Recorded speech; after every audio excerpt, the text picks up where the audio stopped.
O tema da mensagem de hoje é um tema muito propício, é um tema que nós lutamos constantemente, é quebrando a maldição da procrastinação. Quebrando a maldição da procrastinação. É uma palavra estranha, feia, complicada, mas que é algo tão presente na nossa vida. O que é isso, pastor? O que é procrastinação? É você deixar para fazer o amanhã o que deveria ser feito hoje. Amanhã, se der, eu faço. Amanhã eu faço. Amanhã eu vou. Amanhã eu me conserto. Amanhã eu peço perdão. Amanhã eu me retrato. Amanhã. E o amanhã pode não acontecer. O amanhã pode não chegar. Isso é uma maldição. Na vida do ser humano, todos nós temos isso. A tendência de todo ser humano, a tendência de todo ser humano é isso. É deixar para amanhã. É procrastinar. Principalmente quando a situação é difícil que você não gosta de resolver. Principalmente quando você não gostaria de estar naquela situação. Principalmente quando você se vê pequenino diante daquela situação. Então, geralmente você deixa para o amanhã. Geralmente você transfere a responsabilidade para as coisas, para as pessoas. Você não consegue assumir a responsabilidade. Sempre os outros é o culpado. Mas na verdade isso é o medo de se ferir, o medo de se machucar, é a forma de querer se preservar, e aonde o inimigo tem levantado fortalezas enormes na nossa vida, impedindo conceitos novos de entrar, e impedindo as mentiras do diabo que está dentro de nós de sair, né? Então ele cria essas fortalezas. Sexta-feira na vigília, eu falei sobre batalha espiritual, eu falei como o inimigo usa, como o inimigo levanta essas fortalezas. Eu vou pincelar um pouquinho aqui só, que hoje nós não temos tempo, mas a maldição da procrastinação tem que ser removida da nossa vida. Em 2 Reis, capítulo 4, versículo 1, diz assim: certo dia a esposa de um dos discípulos dos profetas suplicou a Eliseu, dizendo: teu servo, meu marido, morreu, e bem sabes o quanto teu servo amava com zelo a Yahvé. Agora um credor acaba de chegar à nossa casa, para levar meus filhos como escravos, pelo pagamento da dívida. Eliseu lhe indagou: que posso fazer por ti? Dize-me que tens em casa. Ao que ela prontamente respondeu: tua serva nada tem em casa, a não ser uma vasilha com azeite. Então ele ordenou: vai, pede emprestados a todos os teus vizinhos ânforas vazias, tantas quantas puder colher. Depois entre em tua casa, fecha a porta atrás de ti e de teus filhos, e derrama do azeite puro que brotar em todos estes vasos, pondo de lado à medida que foram ficando cheios. Assim ela se foi, trancou-se em casa com seus filhos, e começou a encher as vasilhas que eles traziam. Quando todas as ânforas estavam cheias, a mulher pediu a um dos filhos: traze mais uma vasilha. Ao que ele replicou: não há mais nenhuma vazia. Então aquele azeite parou de correr. Em seguida ela saiu e contou tudo o que passava ao homem de Deus, que lhe orientou dizendo: pois agora vai, vende esse óleo puro, paga todas as tuas dívidas e viverás em paz, tu e teus filhos, do que restar da venda. Pai querido, Pai amado, fala conosco, Senhor. Fala ao mais profundo do nosso coração, em o nome de Jesus. Amém e amém. Pode se assentar. Queridos, esse texto nos leva a refletir em algo muito comum que acontece no dia a dia, e talvez você esteja passando por isso.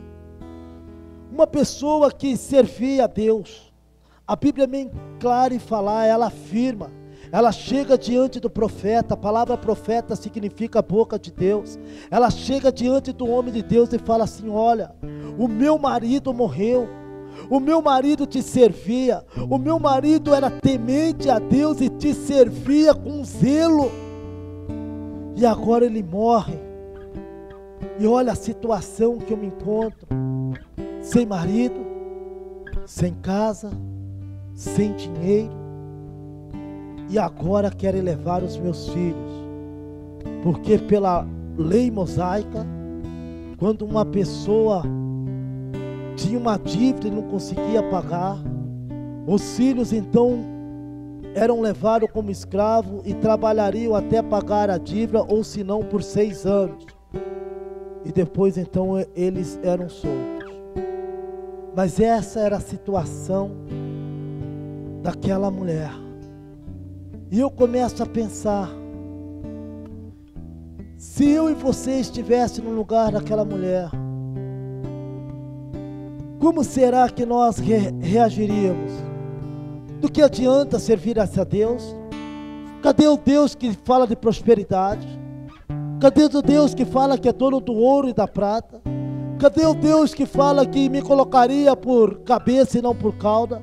Cadê o Deus que fala que eu emprestaria e não tomaria emprestado? Cadê este Deus?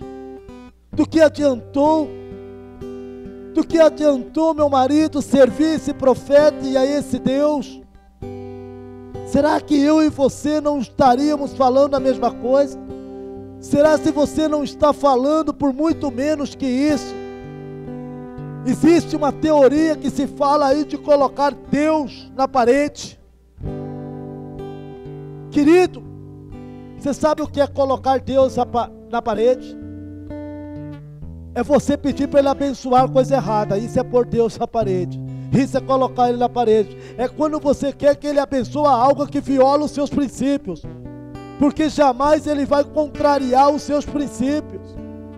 Muitas vezes nós ficamos procrastinando as coisas, achando um culpado, culpando as pessoas, culpando a situação, culpando o esposo ou a esposa, culpando os filhos, culpando os pais, os avós, culpando o governo.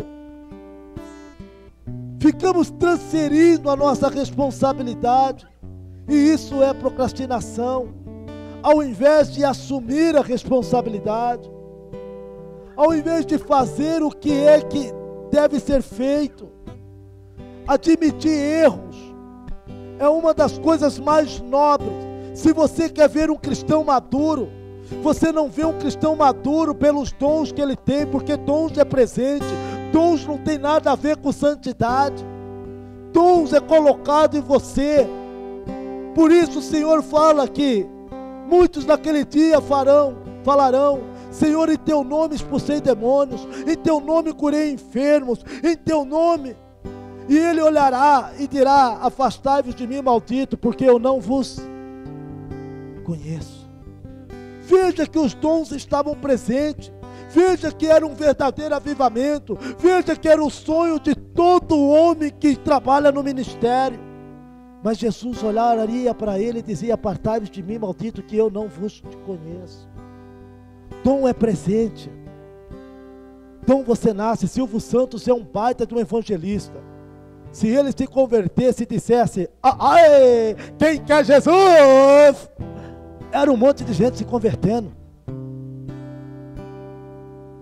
Olha o Espírito Santo. Ele nasceu com esse dom. Porém, ele usa esse dom para se promover, e não para o reino. Dom não é sinônimo de santidade. Dons não é sinônimo de santidade. Caráter é sinônimo de santidade. E uma atitude, você quer ver um cristão maduro? É quando você olha para um cristão e ele assume os seus erros. Assumir erros é a coisa mais gostosa que existe. Você está de brincadeira comigo, pastor? É. Porque quando você assume erro, você se vê na obrigação de mudar de atitude. Você se vê na obrigação de fazer algo diferente. Porque se você quer coisa diferente, você tem que fazer algo diferente.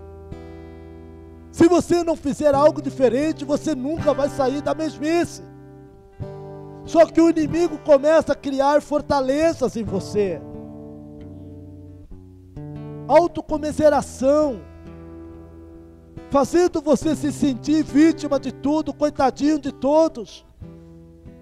E você fica aí, não consegue receber um novo conceito de vida. E essas mentiras ficam dentro de você, porque você está preso dentro de uma fortaleza. Fortaleza é isso. Fortaleza eram muros altíssimos, que impediam quem estava dentro de sair, mas também impedia o que estava fora de entrar. E muitos de nós viemos nos converter com 20, 30 anos, estávamos cheios de coisas, cheios de conceitos errados, estava com a alma machucada, estava com sentimentos feridos, estava com as emoções abaladas, e o inimigo começa a criar fortaleza, porque ele não quer que você tenha a sua alma restaurada. A palavra salvação é isso, é restauração, e Deus quer te restaurar, porque Ele te escolheu, Ele quer fazer de você a sua casa favorita, Ele quer morar em você. Queridos, é hora de a gente parar de ficar justificando os nossos erros. Tem pessoas que não conseguem viver o hoje, e o pior, passa isso para a geração. Tem pais que não conseguem educar os filhos para que eles possam viver a sua vida. Eles querem proteger, super proteger, mas essa criança cresce e você não vai poder estar ao lado dele. E você foi um mau pai, porque você não preparou o seu filho para enfrentar as dificuldades da vida. Se você pensa que você é bom pai, porque você está tudo que o seu filho quer, porque você impede o seu filho de chorar, porque você impede o seu filho de caminhar. Não anda não, senão você vai cair. Queridos, pelo contrário, o bom pai vem com o papai, e vai se afastando, vem com o papai, e ele vai dando os primeiros passos, e muitas vezes ele cai, e você não consegue segurar, nem por isso você fala, não anda mais não, fica aí para você não cair. Queridos, precisamos quebrar as fortalezas que o inimigo coloca. Essa mulher estava numa situação que quem olhasse, se fosse no evangelho de hoje, falava, está em maldição. E não deixava de ser. Mas o homem era fiel. Quantos crentes fiéis estão passando por momentos disso? Sabe por quê? Por conta da procrastinação, por conta de deixar para amanhã. A sua vida é um todo. A sua vida não é apenas algumas áreas. Não adianta eu me dedicar somente à igreja e eu esquecer de que eu sou pai, e eu esquecer de que sou marido, e eu esquecer de que sou empregado, você esquecer de que você é patrão, e ficar transferindo responsabilidade. Por isso adorar a Deus é em qualquer lugar. Você não pode negligenciar. A gente vê um homem que, se a dívida bateu quando ele morreu, ele já estava nessa situação por algum tempo, mas talvez ele falava, não, Deus vai prover, mulher, fique tranquilo que Deus vai prover, que a bênção vai vir, fique tranquilo que amanhã Deus pertence. E ele não faz um planejamento, e ele não para, ele não faz a parte dele, ele não busca em Deus o que é que ele está errando. Sabe, eu era um desses. Eu lembro quando eu fui para Santarém, pastor Ebe falou, está errado, você não paga um seguro de vida. Na época eu não tinha nem carteira assinada, você não paga um INSS. Se você morrer, rapaz, como vai ficar a tua mulher, como vai ficar os teus filhos? Você está sendo um servo negligente, você está sendo um servo que só pensa em você, você se sente bem fazendo a obra, mas e os teus filhos? Você tem planejado? Você tem pago pelo menos um seguro de vida? E E eu dava aula. Quantas vezes eu dormia no volante, dando aula, vindo 2, 3 horas da manhã. E aí foi quando, através do discipulado, o meu discípulo, pastor Davi, chegou para mim e falou: filho, você não está sendo um bom marido, você não está sendo um bom pai, você pode estar sendo um ótimo pastor, mas você não tem assumido a sua responsabilidade dentro de casa. E o Espírito Santo vem nos chamar a atenção. E você, pai, como tem sido como pai? Você, marido, você, esposa, como está a sua escala de valores? Você, cristão, você levanta pela manhã. Eu estava falando na sexta-feira aqui, existe uma batalha espiritual pela tua vida. Existem demônios por cada área da tua vida, pelo teu casamento, pelos teus filhos, pela tua finança. Você é aquele que levanta e não ora a Deus e não exerce a autoridade que Deus te deu, não repreende o mal sobre as suas finanças, sobre a sua vida, sobre a vida da sua esposa, sobre a vida dos seus filhos. Você não exerce a autoridade que Deus te deu. Você deixa para orar quando está dentro do problema. Você deixou para amanhã, você não tinha tempo, tudo era mais importante.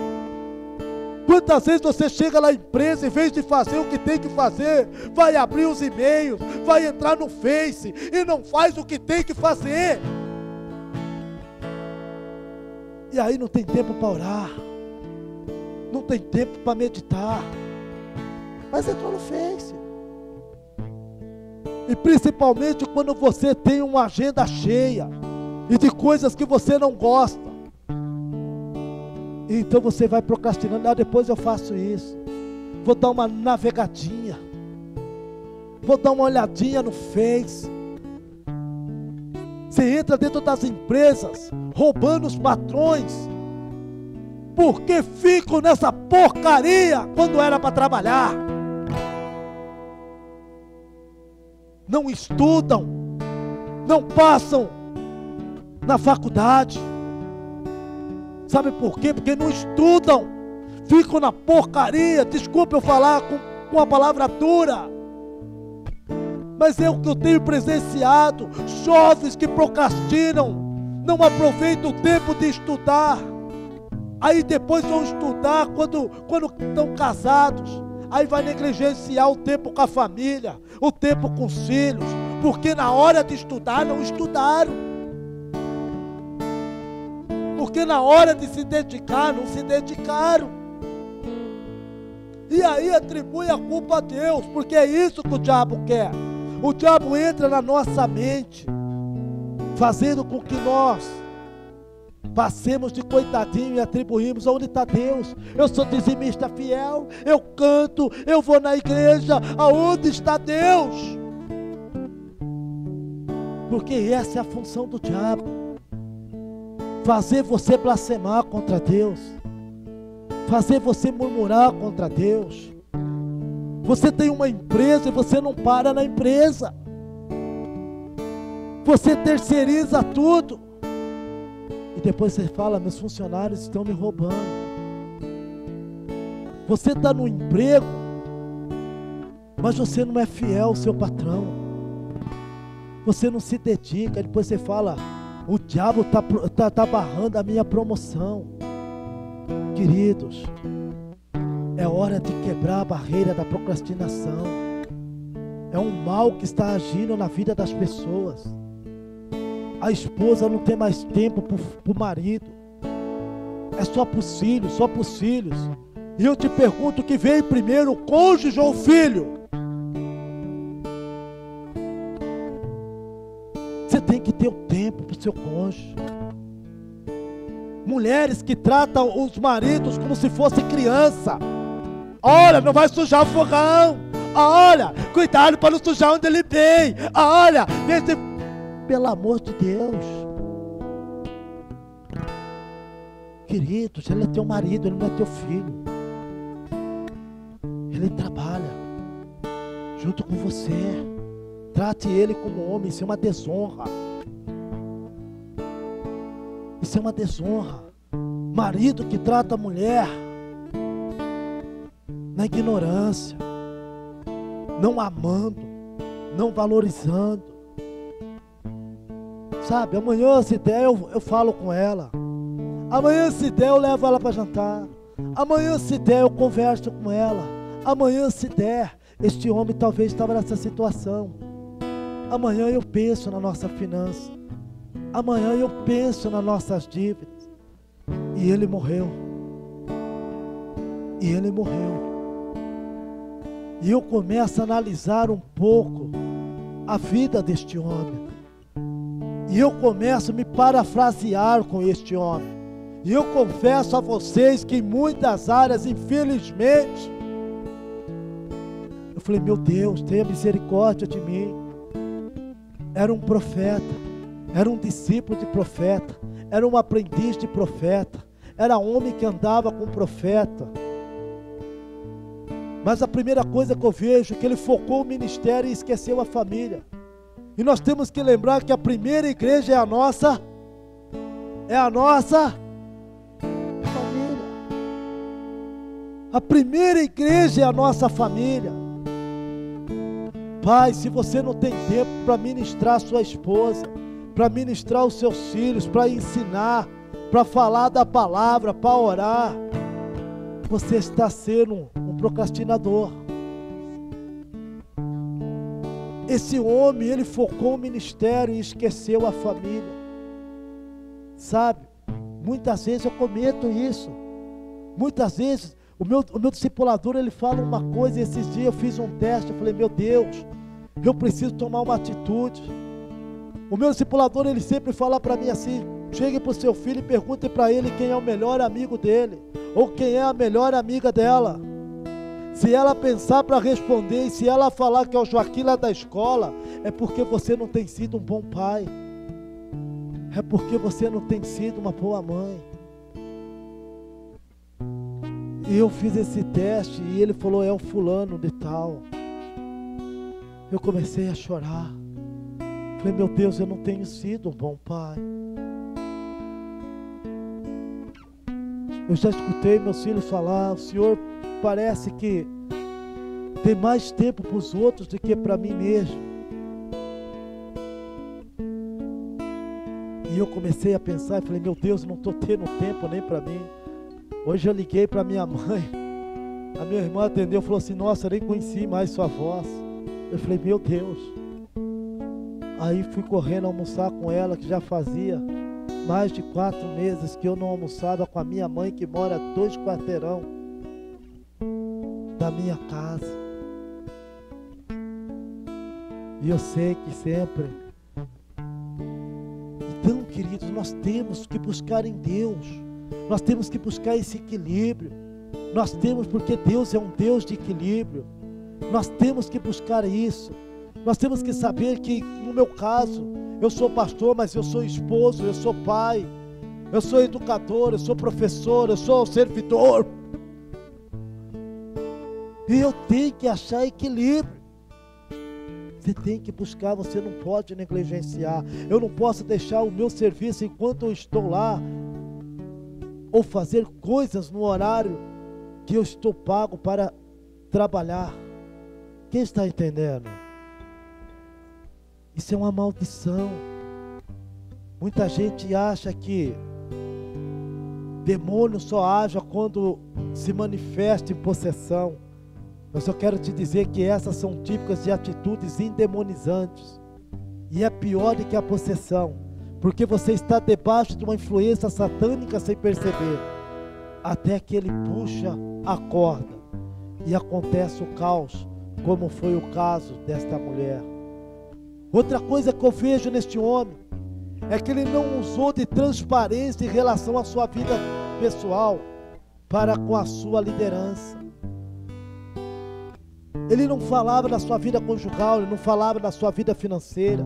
É aquela pessoa que a gente chega para ela e fala, e aí meu irmão, como é que tá? Os pastor, estou na graça, a paz do Senhor, estou na vitória. Aí passa um tempo, aí chega no gabinete, pastor, estou indo embora. Como assim, irmão? Há 2 meses atrás te abracei e você falou que estava na graça, que estava na vitória, que Deus estava abençoando. Como que você vai embora? Pastor, não dá mais. Eu e a minha mulher, sabe como que é? Não dá mais. Não foi transparente. É por isso que a gente trabalha com discipulado. É por isso que a gente trabalha com grupo familiar. Porque se você é transparente no começo do problema, é mais fácil você apagar o incêndio no começo do que você deixar o fogo se alastrar.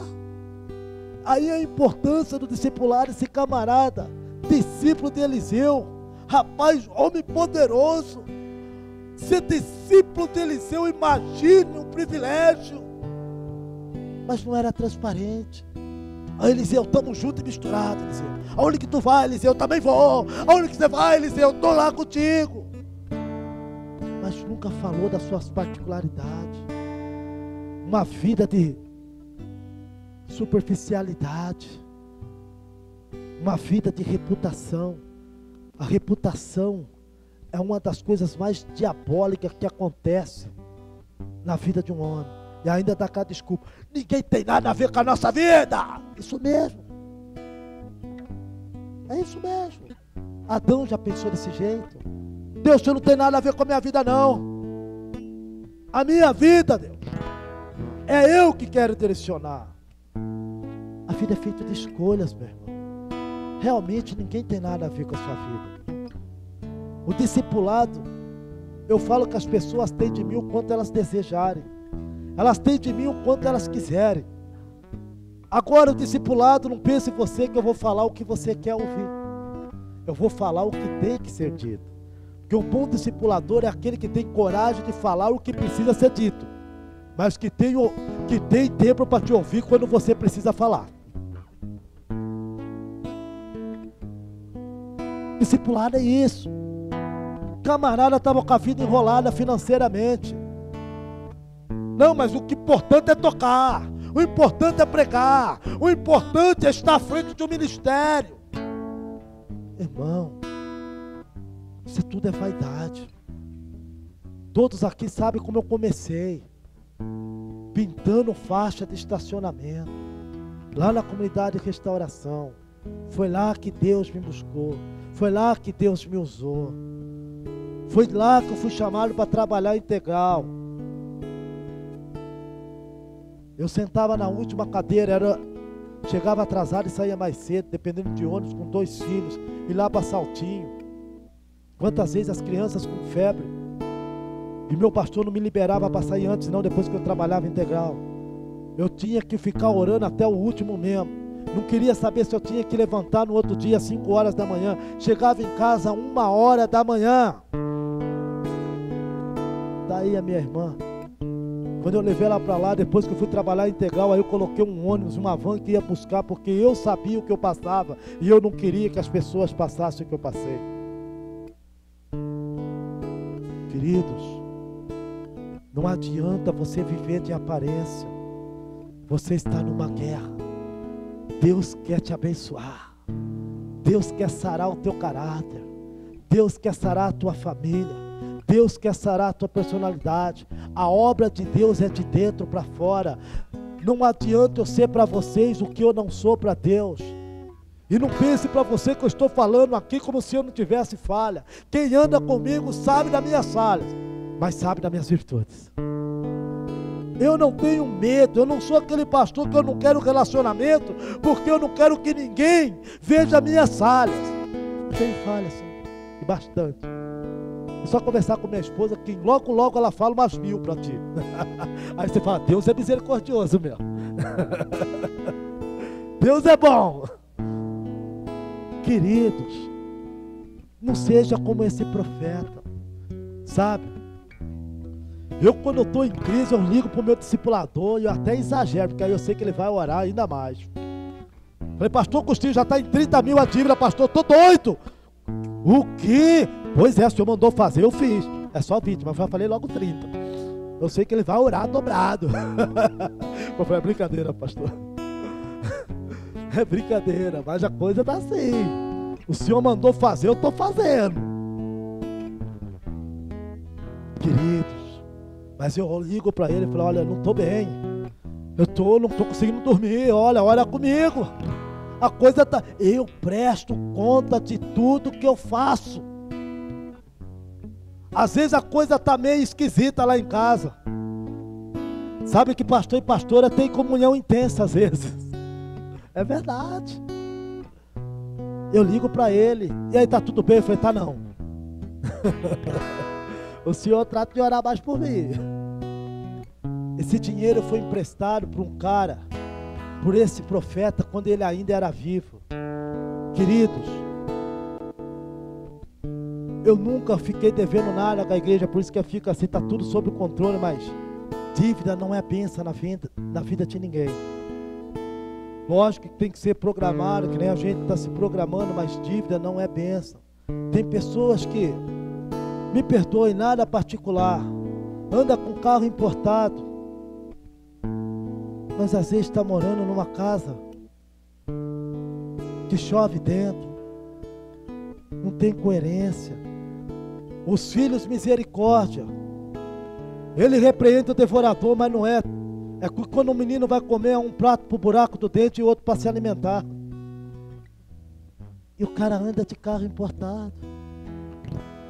Alguém chegou para mim e falou assim, pastor, se você ganhasse, acho que era uma Pajero, se você ganhasse esse carro, eu falei, rapaz, eu vendi agora mesmo, eu tinha que sair e vendê-lo, eu não tenho, antes da primeira troca de óleo.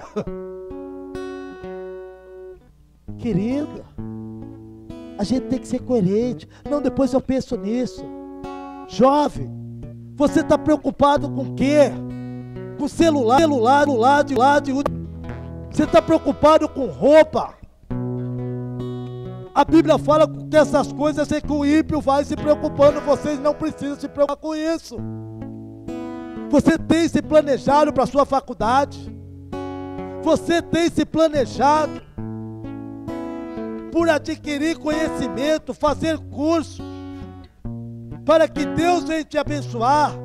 Ou você está orando para ser um médico, mas não tira meia hora para o estudo? Ou você está orando para ser um jogador de futebol, mas não treina? É incoerente, é procrastinação, é maldição. Você tem guardado para o seu casamento? Ei, pastor, tem 15 anos, nem namorada tem. Estou até prestando em alugar um para ir no jantar dos namorados.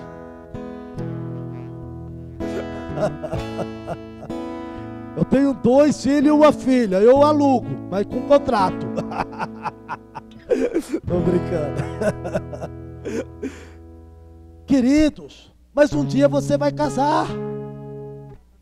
Olhe para um homem que procrastinou e casou, tudo que conseguiu foi uma televisão. Era o dinheiro, cheio de dívida. Só Deus sabe, até hoje eu pago o preço por isso. Porque nunca me planejei. Tudo que vinha à mão, eu gastava. Tudo que vinha na minha mão, eu estourava. Quem olhava para mim pensava que eu era o Daniel Alves, só andava na estica. Não tinha 1 centavo no bolso. Pastora Cidinha caiu nessa.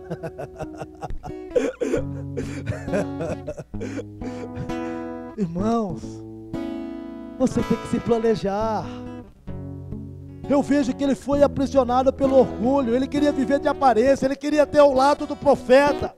Ele queria estar ao lado do profeta, por isso ele não se abria. O que é que o profeta vai pensar de mim? Talvez você esteja assim. Querido, discipulado não é só para dizer que você tem um discipulador. Frequentar um grupo não é somente para você frequentar. O que nós queremos é trabalhar no caráter. É um trabalhando no outro, é um ajudando o outro. Eu tenho o meu discipulador e pessoas têm acesso ao meu discipulador.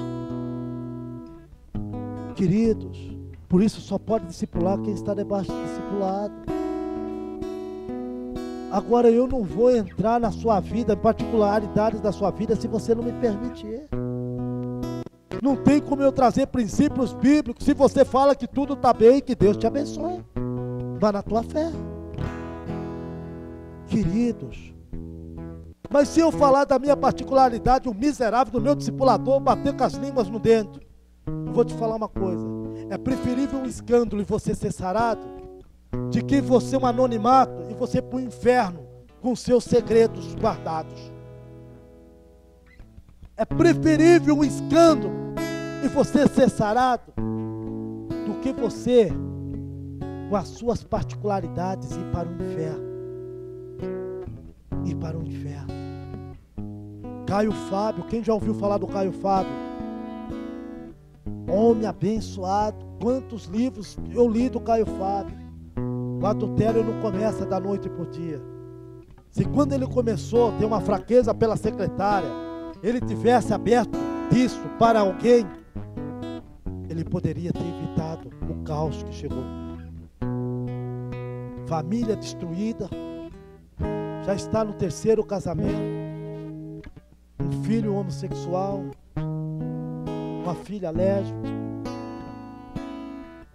Caio Fábio, daquele que pense que está em pé, cuide para que não caia. Queridos, quebra o teu orgulho. Nós vamos se assentar à mesa daqui a pouco. Quebra o teu orgulho. Se você não for sincero com você mesmo, você nunca será sincero, nem para com Deus, nem para com ninguém. Se você não admitir que você precisa de Deus, você sempre vai viver numa superficialidade. Você sempre vai viver de aparência. A primeira coisa está em você admitir que você precisa de Deus. Queridos, eu sei a porcaria que eu sou sem Deus. Eu preciso de Deus 24 horas por dia. Eu preciso de Deus. Segredos para que o milagre venha acontecer na sua vida. Aprenda agora com essa mulher. Essa mulher quebrou o orgulho ao contrário do seu marido. Ela foi até o profeta. Ela escancarou o coração dela. Ela falou: profeta, tu sabe, o meu marido morreu, ele te servia, ele era temente a Deus, mas ele me deixou numa situação, eu estou endividada e não tenho mais nada. Ela foi transparente. Ela não queria saber o que o profeta ia pensar dela. O que ela queria era o milagre de Deus. Se você quer o milagre de Deus na sua vida, seja transparente. Primeiro para com Deus. Na hora de você pegar o pão, na hora de você beber o cálice, seja transparente com Deus. Abra o seu coração, rasgue o teu coração. E se tiver alguém aqui que você tem algo, vai até essa pessoa, abre o teu coração, seja transparente. Aquela mulher, orientada pelo profeta, ela mobilizou toda a família. Para que o milagre aconteça, era necessário primeiro um ajuste dentro de casa. O profeta falou: olha, pega os teus filhos. Pega os teus filhos. Primeiro que ela teve que mostrar humildade, porque as bacias ela não tinha. Como é que ela ia arrumar a bacia? Emprestando. É humilhante, né? Ô, dona Lucicleide, me empreste seu porrete. Quando eu tiver que emprestar, eu estou abrindo a minha fraqueza. Eu estou abrindo a minha fraqueza, eu estou descendo no meu pedestral. Irmãos, põe uma coisa na tua mente, no teu coração. Ninguém aqui é uma ilha. Ninguém aqui vive sozinho. Um precisa de outro. Nós somos seres interdependentes. O irmão chegou aqui domingo, falou: pastor, o senhor está precisando de ajuda e eu estou aqui para lhe ajudar. Eu falei: está fechado. Sentiu de ajudar, eu senti de receber ajuda. Um precisa de outro. Para um outro lado, eu preciso fazer um seguro. Eu vou contar, não, fazer seguro. Um ajuda o outro. Um precisa do outro. Um precisa do outro. Essa mulher, ela teve que quebrar com todo o orgulho. Ela se abre com o profeta. Mas não é só para o profeta, não.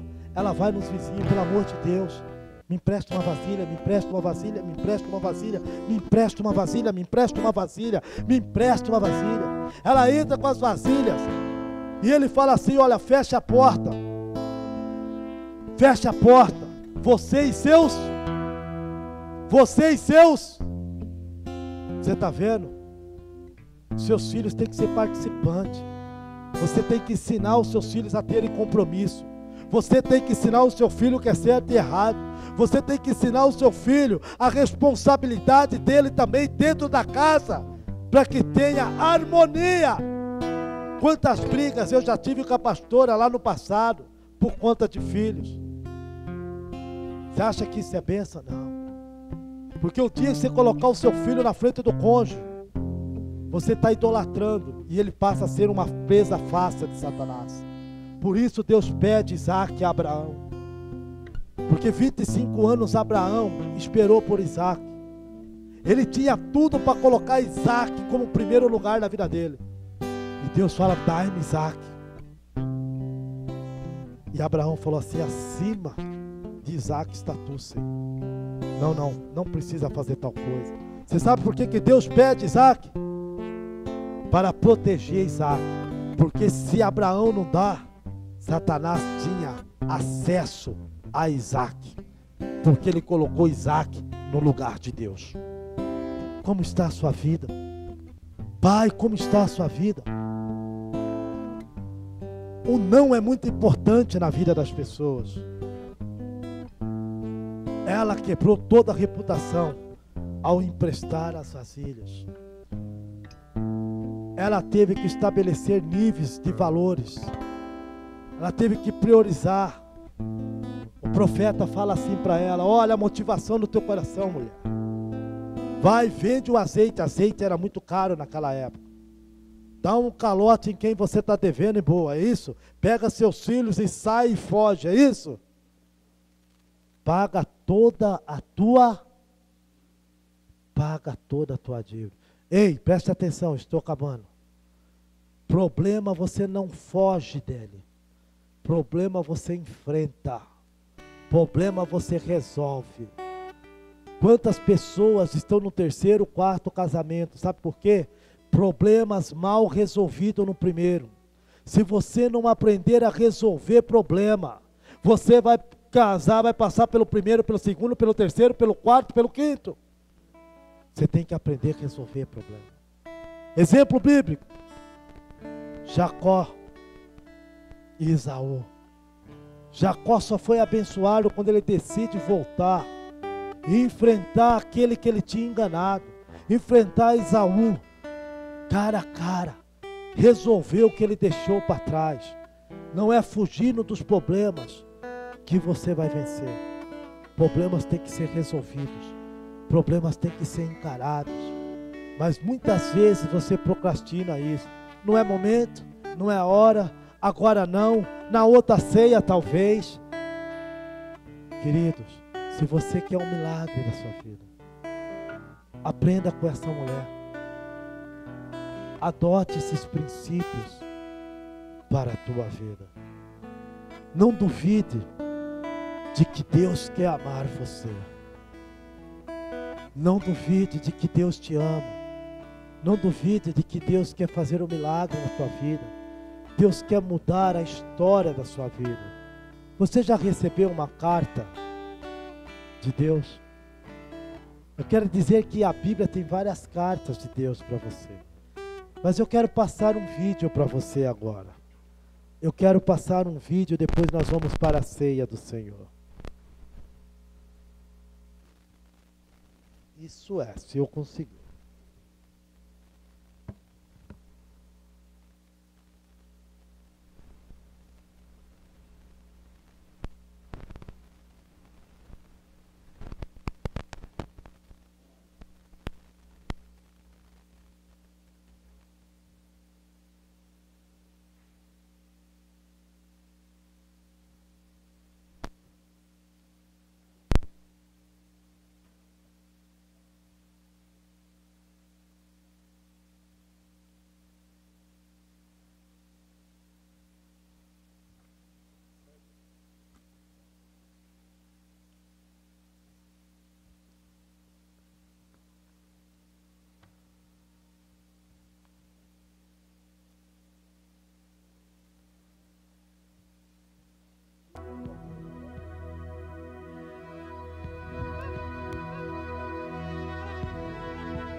As palavras que você vai experimentar são verdadeiras. Elas vão mudar a sua vida se você deixar, pois vem do coração de Deus. Ele ama você. Ele é o Pai que você tem procurado por toda a sua vida. Essa é a sua carta de amor para você.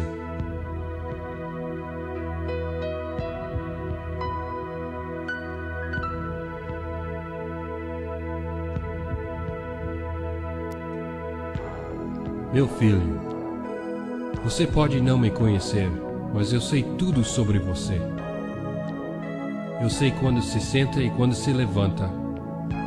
Eu conheço bem todos os seus caminhos.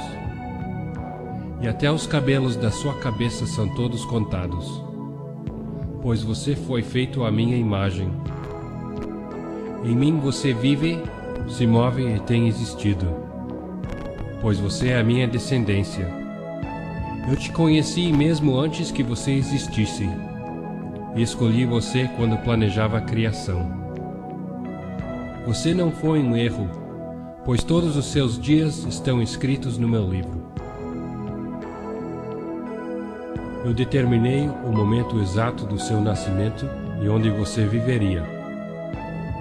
Você foi feito de forma admirável e maravilhosa. Eu formei você no ventre da sua mãe. E tirei você do ventre de sua mãe no dia do seu nascimento. Eu tenho sido mal representado por aqueles que não me conhecem. Eu não estou distante e zangado, pois sou a expressão completa do amor. E o meu desejo é derramar meu amor sobre você, simplesmente porque você é meu filho e eu sou o seu pai. Eu ofereço a você mais do que o seu pai terrestre jamais poderia oferecer, porque sou o pai perfeito. Cada bom presente que você recebe vem da minha mão, pois eu sou o seu provedor e supro todas as suas necessidades. Meu plano para o seu futuro tem sido sempre cheio de esperança, porque eu te amo com um amor eterno. Meus pensamentos sobre você são incontáveis, como areia na praia. E eu me regozijo sobre você com cânticos. Eu nunca vou parar de fazer o bem para você, porque você é o meu tesouro mais precioso. Eu desejo te estabelecer com todo o meu coração e toda a minha alma, e quero te mostrar coisas grandes e maravilhosas. Se você me buscar de todo o coração, você me encontrará. Se deleite em mim, e eu darei a você os desejos do seu coração, pois fui eu quem colocou esses desejos em você. Eu sou capaz de fazer mais por você do que podes imaginar, pois eu sou o seu maior encorajador. Eu sou também o Pai que conforta você em todas as suas dificuldades. Quando seu coração está quebrantado, eu estou perto de você. Como um pastor carrega um cordeiro, eu carrego você perto do meu coração. Um dia eu enxugarei todas as lágrimas dos seus olhos e afastarei de você toda a dor que tenha sofrido nesta terra. Eu sou o seu Pai e eu amo você assim como amo meu filho Jesus, pois em Jesus meu amor por você é revelado. Ele é a representação exata do que sou. Ele veio para demonstrar que eu estou contigo e não contra ti. E também para dizer a você que eu não estou contando os seus pecados. Jesus morreu para que você e eu pudéssemos ser reconciliados. Sua morte foi a expressão suprema de meu amor por você. Eu desisti de tudo que amava para que pudesse ganhar o seu amor. Se você receber o presente do meu Filho Jesus, você recebe a mim, e nada poderá separar você do meu amor outra vez. Venha para casa e eu vou fazer a maior festa que o céu já viu. Eu sempre fui um pai, e sempre serei pai. A minha pergunta é: você quer ser meu filho? Eu estou esperando por você. Com amor. seu Pai, Deus Todo-Poderoso.